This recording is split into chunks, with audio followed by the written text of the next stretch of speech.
we've talked a lot about kind of the broader ecosystem here in the Atlanta area, and the American Transaction Processors Coalition, the ATPC, has been an instrumental part of that. It's roughly 2 years old, and it really is a good example of the public-private partnership.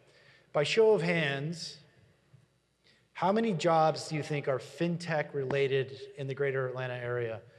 10,000? 20,000? 30,000? 40,000? We estimate it's roughly 30,000 jobs in and around the metro Atlanta area, with some extensions down to Columbus and other areas in the state, are FinTech-driven employment opportunities here. And that's really what the ATPC has been focused on. How do we keep transactionality as transactionality, and all the gee whiz stats, as I kind of refer to them, kind of growing and funneling through the state of Georgia. So we have a quick video on the ATPC and its contributions to the ecosystem here. We've spent the last 18 months educating the Georgia Assembly on the importance and prominence of the industry. When we interacted initially with all our members, those are really the three things that keep them up at night. The over-regulation in Washington, D.C., the great need for workforce development. They need IT people, they need managers, they need people with experience in this industry. Equally as important is innovation, right? There's a lot of innovation happening in California, and we think that a lot of that innovation could happen here. So we are working with the state, we are working with the academic community, we are working with entities like TAG and the Metro Chamber to come up with ways to build community and connectivity between the university system, the entrepreneurial community that exists here today in Georgia, and industry. If we all row in the same direction as a community, I think we can, within the next 5 years, we've made it a goal to grow another 10,000 jobs. But I think it's a goal we can reach if we do all the things we need to do. So as we think about the next panel, it's security and compliance. I've been to lots of conferences like this and others. That's either a really exciting topic or a real boring topic. I think this year, and how we've framed it, it's super exciting. A year ago, there was some pent-up anxiety around EMV and what impact that would have, how the standard was different in the US versus the rest of the world, around chip and PIN versus chip and signature. Would it be kind of a wasted effort because of the advent of Apple Pay and Samsung Pay and what we'll call biometric authenticated payments? So what I want you to do is lean in for this one, and as we talked about earlier, engage. Shameless plug, there'll be 3 $100 Visa gift cards given out, one for the most meaningful tweet and 2 others drawn at random. So lean in, we're in the afternoon session, engage and get ready to participate. Today's moderator for this topic is, we're super excited to have Joan. Joan Herbig is the CEO of ControlScan. It's a leading provider of compliance and security services, traditionally focused on small businesses.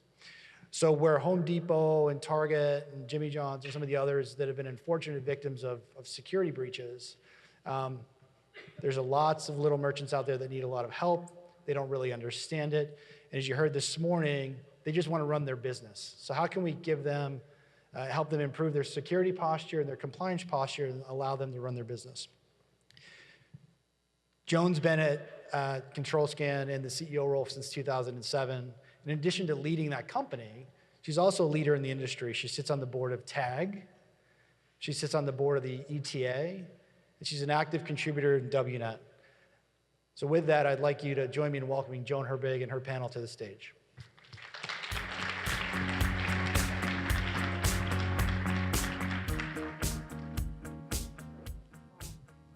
Thank you. Thank you.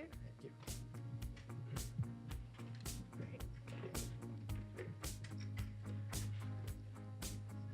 It's the clicker, right? Thank you. Good afternoon, everybody. We are happy to be here today. I've been involved with TAG for more years than I remember, and I came to the very first FinTech event, I think it was 6 or 7 years ago, and certainly proud of what the volunteers here have done to grow this event. I'm excited about our panel, and we're going to introduce them in just a minute, but I was thinking back when I was getting ready for the panel about a panel that I sat on a year ago, actually with Jason Oxman, who moderated the panel this morning. And at that time, at the beginning of 2015, we were looking back over 2014, and in the press, in fact, if you Google year of the breach, 2014 will come up. And you'll remember that in December of 2013, that really set the stage for 2014. That's when Target was breached. So when we're looking back on 2015, I think one of the things we can say is that our industry is not safe. We continue to be attacked day by day. And in fact, even in January of this year, you probably read about Hyatt and last week about Wendy's. So the breaches continue. And looking for safer ways to deploy security technologies in our space is something that we're all very interested in. Today, we're going to focus on three broad areas. The first area is EMV. We've talked some about EMV, maybe a lot about EMV. We certainly do at every conference I go to. And I remember that a couple of years ago when we were thinking about the rollout, there was a lot of discussion around will the liability shift date, which was October 1st of 2015, will that get pushed back? With the Target breach, I think we all recognize that there was no way that date was going to move. The industry needed to respond, and EMV seemed like a way to demonstrate that we were serious about getting our arms around data security. So the liability shift date, as I said, October 1st, 2015, we are 4 months, 4 days in, and we're gonna ask our experts, where are we? Are there any unintended consequences? Are things happening that we didn't expect? Is everything on track? And is this a silver bullet, or as some cynics like to say, just another way to extract revenue out of merchants? So we'll talk about that. The next broad topic is around other initiatives in the industry that provide elevated data security. So we'll talk about a recent announcement from Visa that's getting a lot of discussion. Dave Abouchar is going to give us an overview on that. We'll talk about PCI, a three-letter acronym that we can't leave any conference on security and compliance without talking about. And then we'll talk about other secure technologies like point-to-point encryption. And the reason that the this way, that way is because all of these 4 or 3-letter acronyms result in confusion for merchants. So we're going to talk about the fact that helping merchants better understand what they need to do, particularly the small merchants, as you just heard about. And then lastly, we can't leave any discussion about data security without talking about the government. And in particular, one agency, the Federal Trade Commission, which I happen to have some experience with, has been very active recently in going after companies where they perceive there are lax data security standards in place. And in fact, many now point to the FTC as the de facto regulator for data security. And as an industry, we're always trying to keep the government at bay. But recently, there have been some very high-profile cases. One, a company here in Atlanta called LabMD, who actually took on the FTC. In the end, they won their case, but the company went out of business because they simply did not have the resources to fight this battle. We'll also talk about Wyndham, which is another high-profile case. And hopefully at the end, you will walk away with an understanding of what you need to know about the government's involvement in this area. But before we start, let's talk to our panelists. Let's get to know them a little bit. And we'll start with you, Jamal. Can you please introduce yourself? Sure. Good afternoon, everybody. My name is Jamal Awad. I'm the head of product delivery for Global Payments. And we are a technology payment company. We operate in multiple countries around the world. We service merchants, partners, a number of sales channels. My role in the organizations is to build the products and service the merchant side of our business. Great, thank you. Sean? Sean Kiewiet, Chief Technology Officer at Priority Payment Systems. We're ISO, a financial products company in Alpharetta, Georgia. We have about 450 employees, and we specialize in C2B and B2B acquiring and technology. Awesome, thank you. Jonpaul. Thank you, Joan.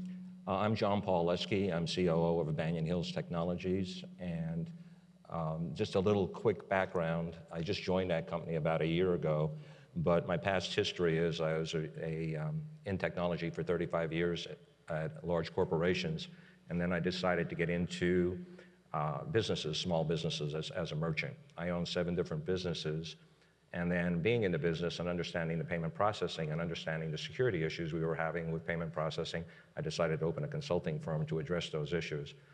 So I've been addressing and involved with the payment processing and security for now over 8 years. And in Banyan Hills Technologies, we have 2 divisions. One that is a consulting software engineering house that works with payment processors, and the other half works with unattended kiosks, where we manage unattended kiosks and devices, including the payment devices all the way through from end to end. Awesome. And Jonpaul, we always like having you on the panel because you represent the voice of the merchant. You're a technologist who's also been a small business owner, and I think you can speak very eloquently about some of the challenges those businesses face. And the fact that you decided to get out of that business because it's become more and more challenging to... You're absolutely right. Thank you for being here. Thank you for having me. You're welcome. And lastly, but not least, Mr. David Abouchar. So I work for this phenomenal CEO here in Atlanta. No, I'm privileged to work on Joan's team for the past 8+ years. And I work with a lot of our acquirer and ISO partners. So we have 130+ partners.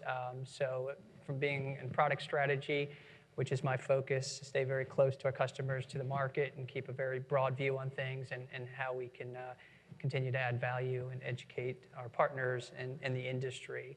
Prior to that, I worked at Variant Point Consulting and their payments group, and also spent several years with the Federal Reserve Bank of Atlanta.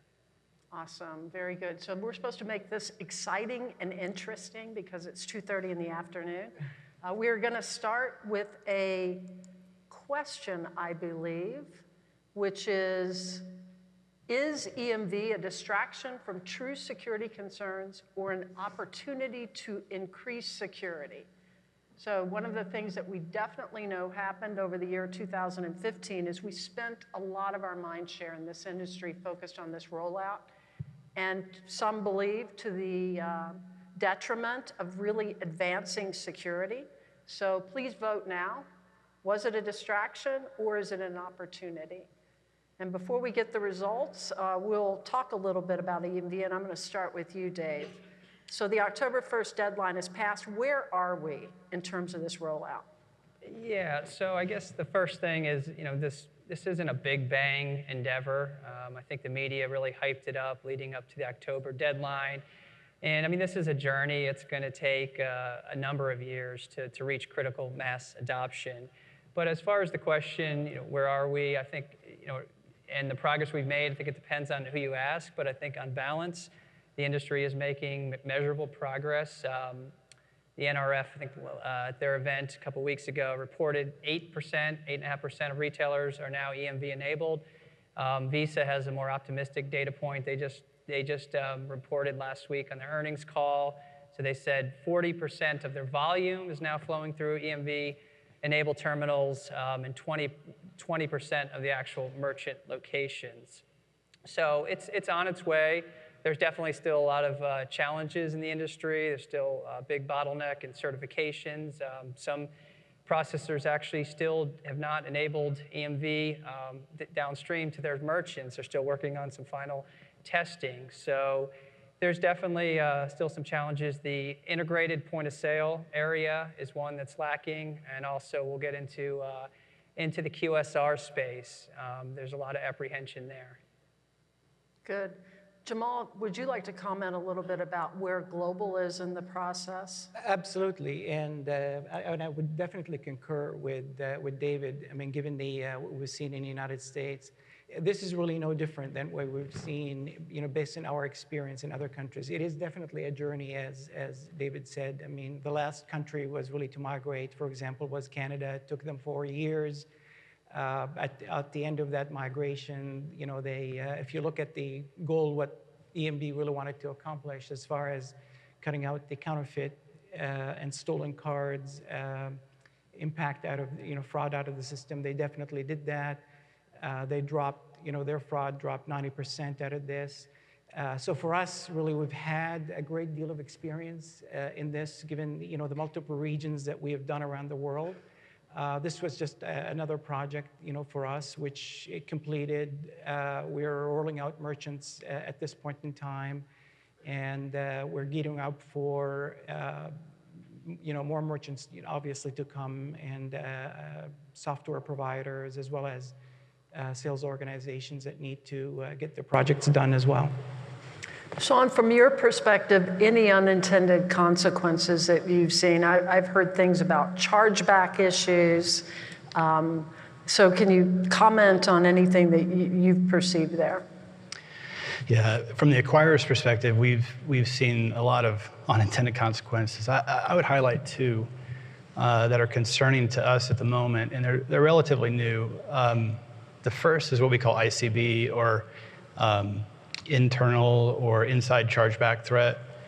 And I know a lot of people in the room call it something different. That's just what we call it. And what it is when a industry expert or someone with knowledge in our industry about chargeback regs, about EMV, and they take their chip card and purposely find a merchant that's not chip enabled, run a transaction, and then charge it back, effectively gaming the system.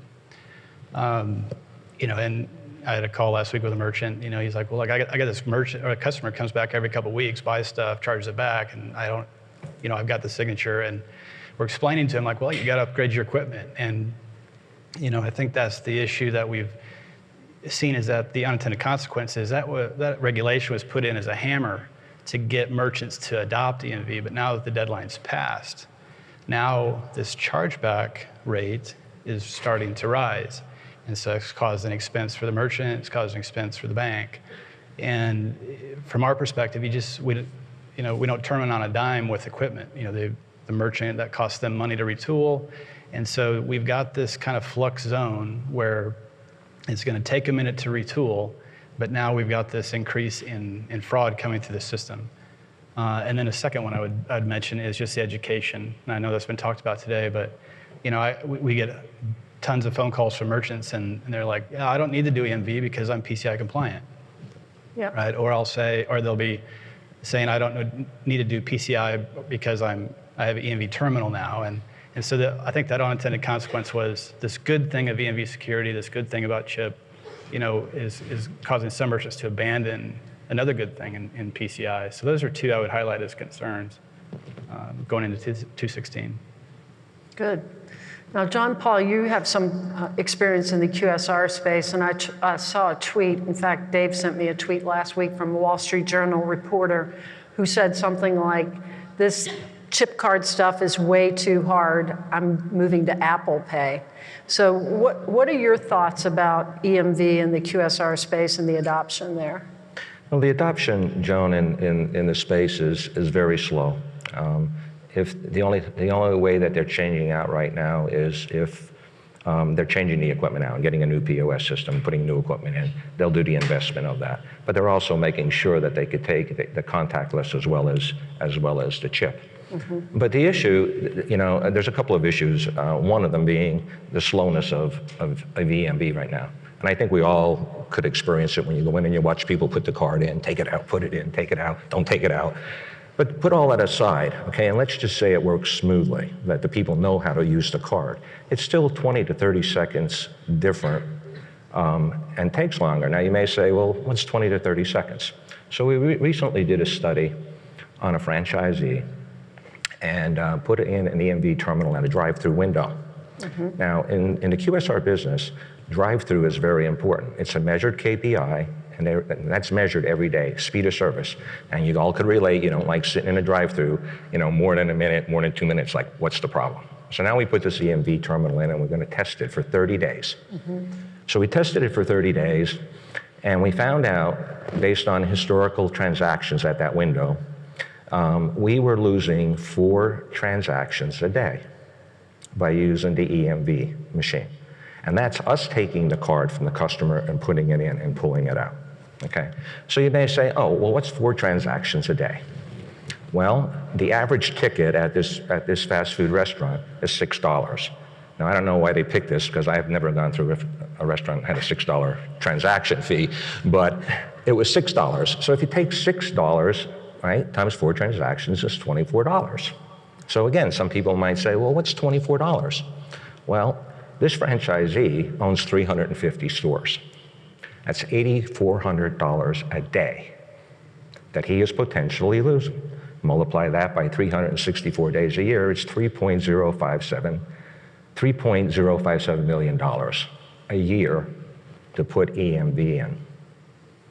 So how many hamburgers you have to spend to make up $3 million, right? And you say, well, it's card fraud. Well, then if you look at the chargebacks, right, that Sean was mentioning about, they used to pay on an average card disputes $1,000 a month, okay? Now it went up to, that was for 350 stores. Now it went up to $12,000 a month for 350 stores, which again, multiplied by 12, you're talking $144,000. He's saying, hey, I'll pay $144,000 before I'm gonna, worry about losing and put $3 million, basically. So again, they're looking at other alternatives. What other technologies could we use? They know it's important, but they really don't think it's important. And they think right now that this chip and pin is a hindrance. Some of them are talking about maybe putting the chip and pin on a counter, but not implementing it in a drive-through. That could be another alternative that they're looking at right now. But it's still very interesting project to look at, I'll go to you in 1 second, Dave, but I do want to tell a quick story. In July, I had to buy about 35 gift cards one evening for something we were doing at work. And I stopped at Walmart on my way home from work, and they had an EMV terminal. And I proceeded, well, I didn't know that when you buy gift cards, you have to buy them one at a time. Now, I've later learned I should have bought them online, but I didn't have time. I had to do it that night. So I stood in line and did 35 transactions with my card. And that process took over an hour. And the cashier was extremely frustrated because your point about waiting and pulling it out, and I kept messing up and blah, blah. And so I would say it was not, from a consumer perspective, I'm sure I'll get better at it, but it's not intuitive to begin with, especially when you're used to the swipe. It just takes a little getting used to. Dave, what do you want to I just wanted to comment on Jonpaul's point. And the brands definitely recognize this is a huge issue with in the QSR space. And I was just chatting with a Visa executive this week, and I don't know how well they've marketed this yet, but they actually have a solution. And I think it's still in pilot mode, but it's kind of a way to leverage almost like the store forward concept. I think they call it quick chip. It's a way to kind of trick the terminal and in any event, so it can get it down, that transaction down to something that is comparable to a magstripe transaction. I know Visa is going to be heavily pushing that into the QSR space and trying to get adoption of that community. Interesting. Do you guys have anything to add here? Yes, absolutely. I mean, I do concur with you on the speed. And again, I'm really sharing with you some of the experience that we've seen in other countries as well. I think if you really boil it down to a few things, if you are building, for example, chip and older technology, yes, those types of devices, they're going to have slower processors than newer devices. If you are looking at the type of merchants where you're trying to implement chip, I 100% with you. The QSRs and other markets definitely were impacted with the slowness of the transaction, but quickly adopted contactless. Depending on their type, I mean, I'm talking about the major brands like the McDonald's and the Wendy's and what have you. In the drive-through situations, they also were innovative in their implementations where they, put in contactless types capability as you just use your card or your phone to tab and you make your purchase. I mean, the reality of it is there's certain types of fraud in the market that needs to be dealt with, and EMV today is the international standard, if you will, to deal with that counterfeit fraud at this point in time. So that's really the situation with that. So one of the things I've heard, a rumor that one of the major processors is now implementing non-compliance fees associated with EMV. So Jonpaul, you talked about $3 million in lost sales as a result of it. But then think about fees that are being imposed, processors seeing this as yet another opportunity to squeeze the merchant. Sean, do you believe that, or what's your philosophy around that? I've heard that. We're not doing that. But I have heard something different. I just heard this, we found this week, was instead of non-compliance, we've seen compliance fees from equipment manufacturers and app providers. So this would be the equivalent of like an app on a hardware device, whether it's a terminal or whatever.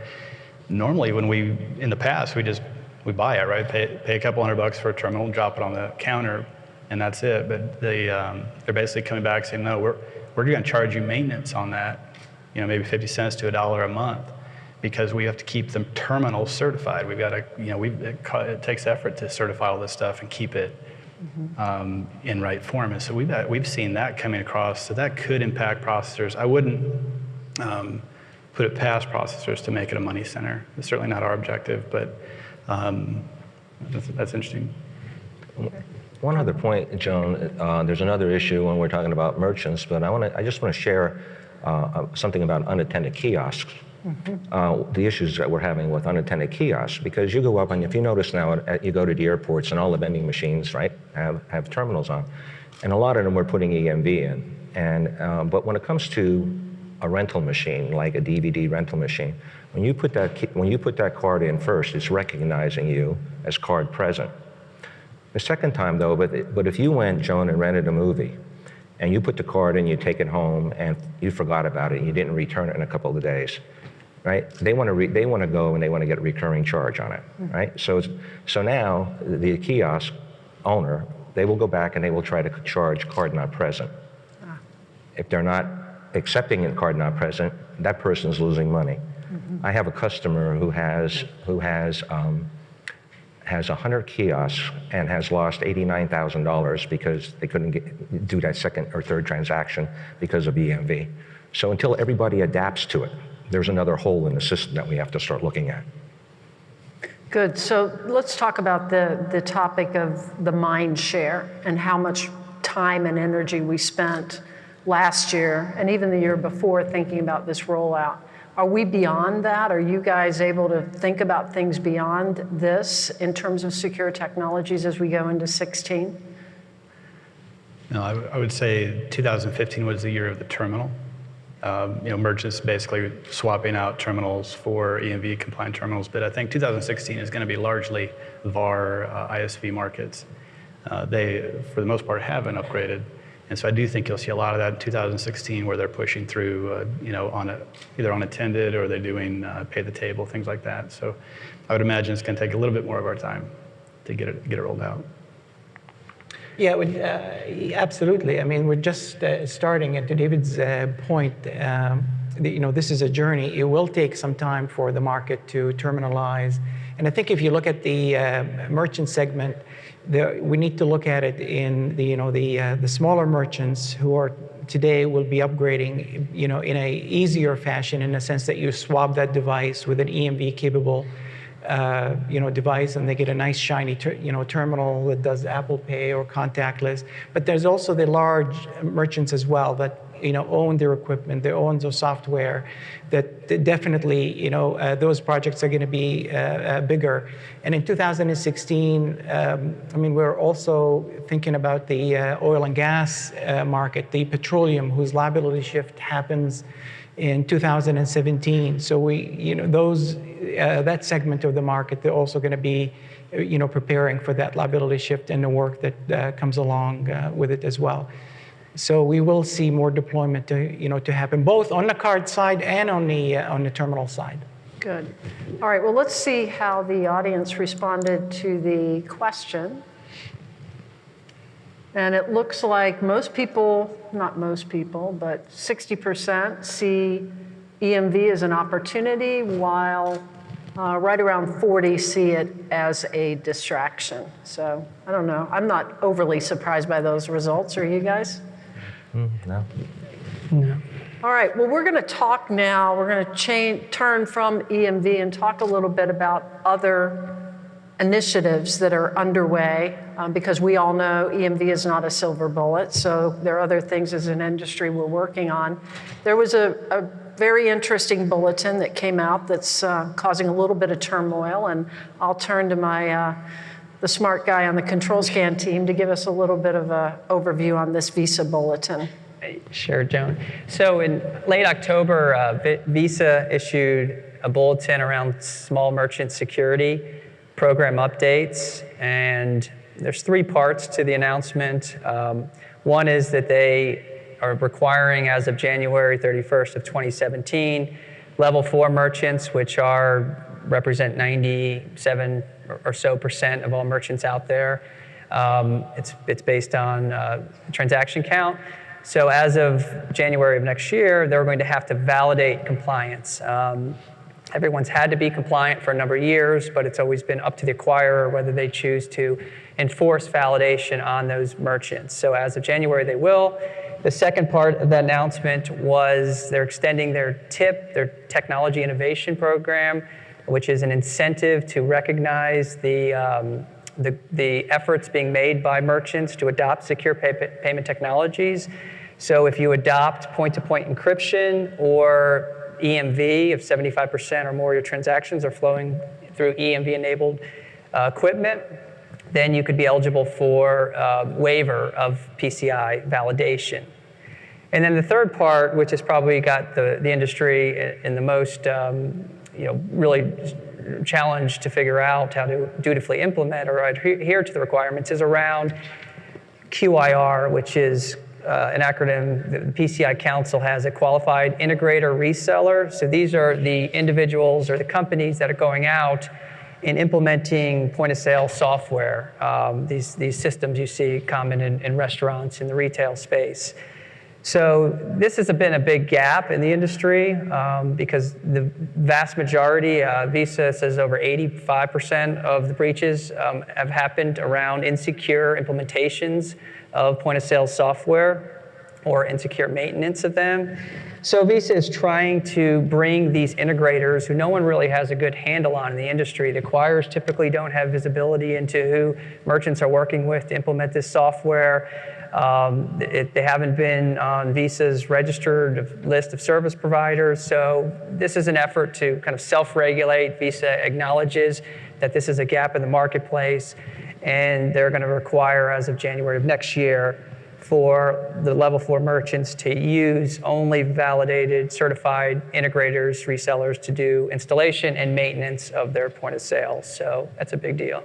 Why is that a hard problem for the merchants? Well, for one, anytime you ask merchants, these level 4 merchants, and certainly all 3 of these gentlemen can speak to this firsthand, but they're going to look at your QIR like you have 10 heads. They don't typically even know often who's doing maintenance on an ongoing basis with theirs. So there's a challenge in just education with these small merchants, and then there's also a big challenge with having available the critical mass of these certified professionals to go out and do this work. No one knows how many of these they're out there. There's currently 72 for the for global. This is a PCI Council maintains a list of certified. So globally, there's only 72 certified as of right now. There's speculation. Sounds like a big business opportunity. If anybody in the audience is looking for a business opportunity, it sounds like QIRs might be it. Also sounds like the PCI Council has a way to make a little bit of money training and certifying these people. So the cynic might say that there's an angle there, but I don't want to get into that, do we, Dave? Sean and Jamal, do you guys have any reaction to this Visa bulletin? Does it affect your business? Yes, absolutely, it does. It puts a lot of onus on us on the education side, and there's really a lot for the small merchant. There's a lot coming at them when you really look at all of this that's happening. These guys, they have a store. They want to service a customer. They want to make sure that transaction is safe. They're really not thinking, about an EMV or a TIB program from Visa. That's not really what they do. So there's a huge level of responsibility on us and really effort to first of all educate those particular merchants, and then handle those merchants based on the type of business that they're also working with. If you're a small merchant, we obviously, the onus on ourselves to demystify all of that technology for them, to say, you know what, here's a piece of equipment that addresses and complies with those rules. But if you're a large merchant, of course, yes, they do need to adhere to the same type of compliance. But of course, there's the role there changes beyond the education. It's the specifications, it's help, it's consulting work that we need to do for them. I mean, at the end of the day, any merchant would want to be in a position where their environment is a safe harbor environment, protects the consumer, at the end. That's really what they're looking for. And I see it really a responsibility of ours in the industry to help them out and make sure that they, comply. As for the TIB program itself, this is a visa program. So the equivalent of MasterCard and Amex obviously is not here either. So the onus, while we register those merchants when we comply with the spirit of the visa program, we still have to deal with the MasterCard and the Amex and the Discover rules as well. So any thoughts, Sean, from your perspective on how merchants are going to react to this? You mentioned the fact that they're confused about, if I use EMV, am I PCI compliant? I saw a tweet about that actually a couple of days ago from one of our partners who said their merchants were confused about that. And you've talked a lot about education being important. So how do you think about that? It's a big problem.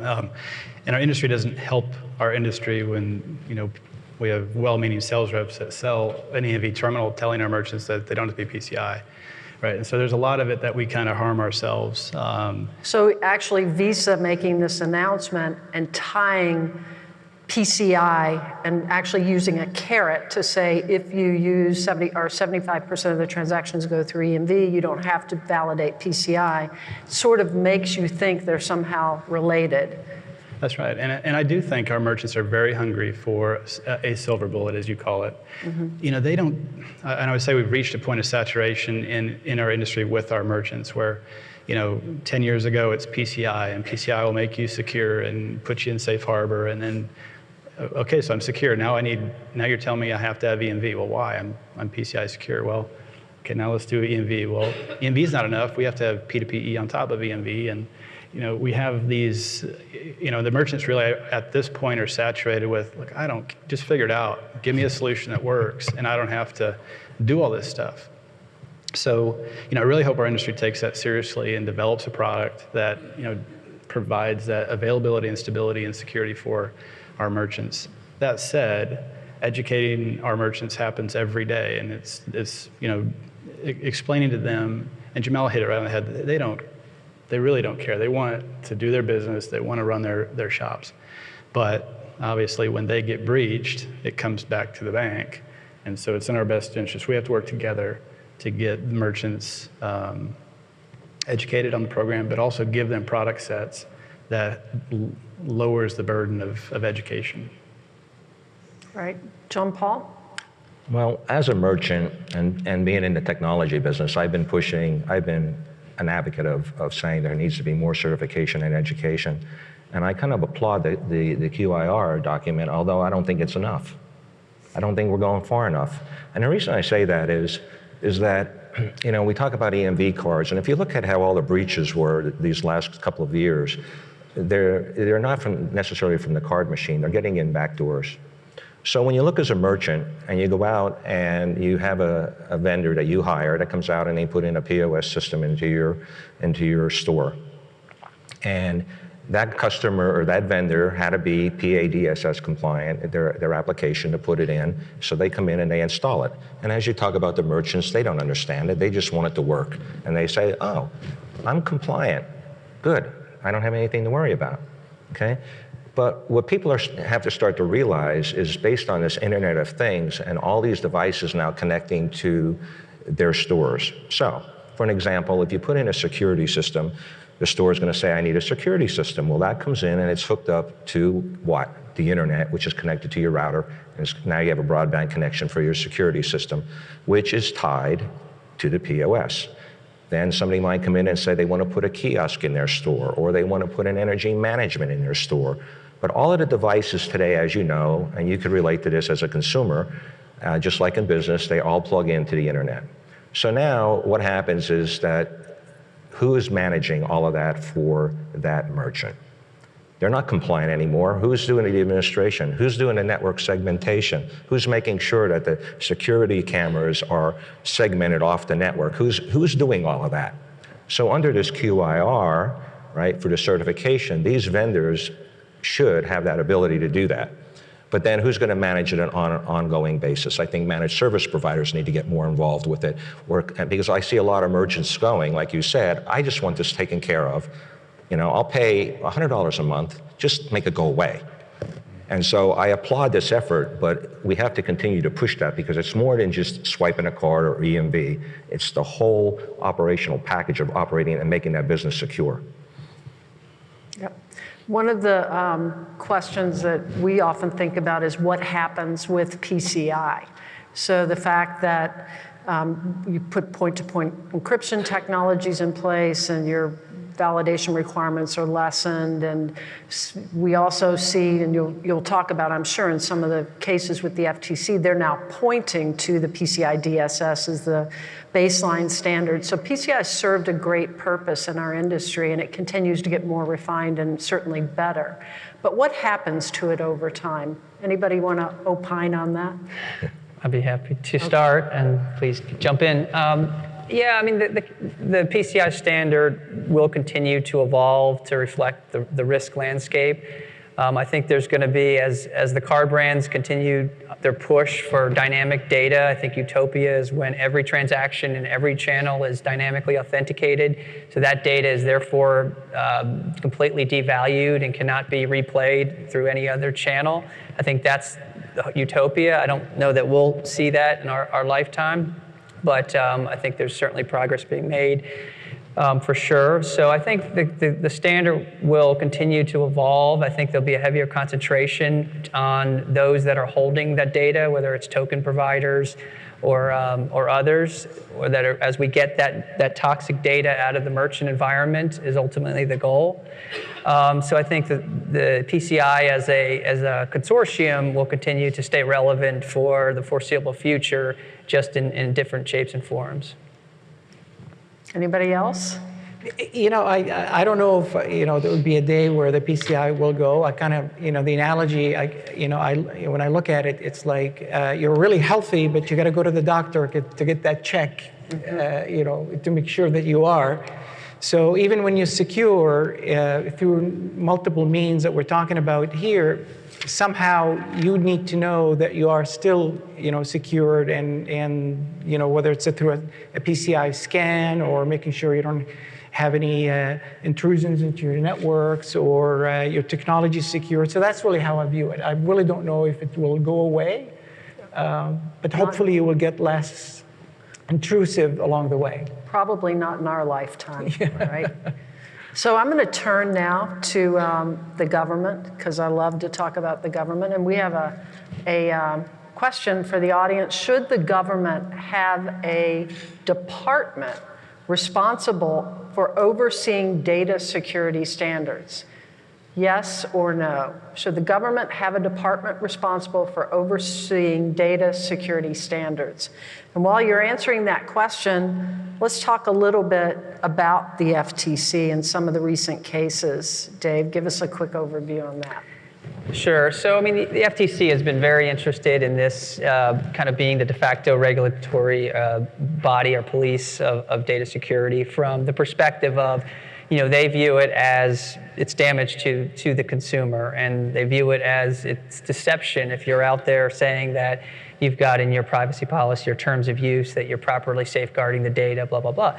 So they have been very interested to establish that role. And most recently, there's been a couple big cases. Joan mentioned LabMD, which is just actually a very small company here in Atlanta, that the guy definitely has turned lemons into lemonade. He's out on the speaking circuit talking about his experience, and he did win. I think there's actually an appeal by the FTC, so it's not completely closed yet. But all indications suggest that he'll be okay. But he did sink his business.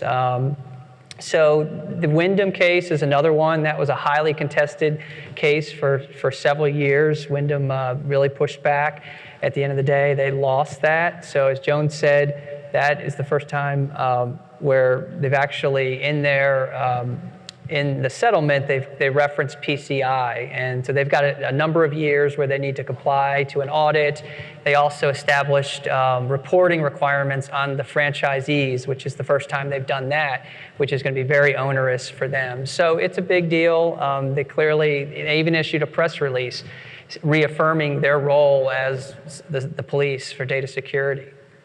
And that's one of the roles that ETA is playing, lobbying on the Hill to make sure that the voice of the business is heard, while the counterbalance is the FTC looking after the consumer, presumably.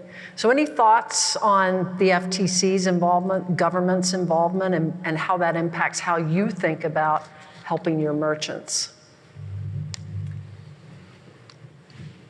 All right, I'll give it a try. I mean, so when you're dealing with organized crime, the logic says, well, I think we should have some organized way from the industry to to combat this and have an organized method to deal with it. I'm not really so sure if it's the government or body or someone within the ecosystem that's close to this should be the voice of this organization, if you will. We've seen government intervention in other places around the world, Asia Pacific being one. I think the unintended consequences in that situation ended up being the payment system as it is complex enough, and adding additional complexities and penalties just made it even more complex. So I'm not really sure if the government has a role in this. Let's see what the audience says while we're at it.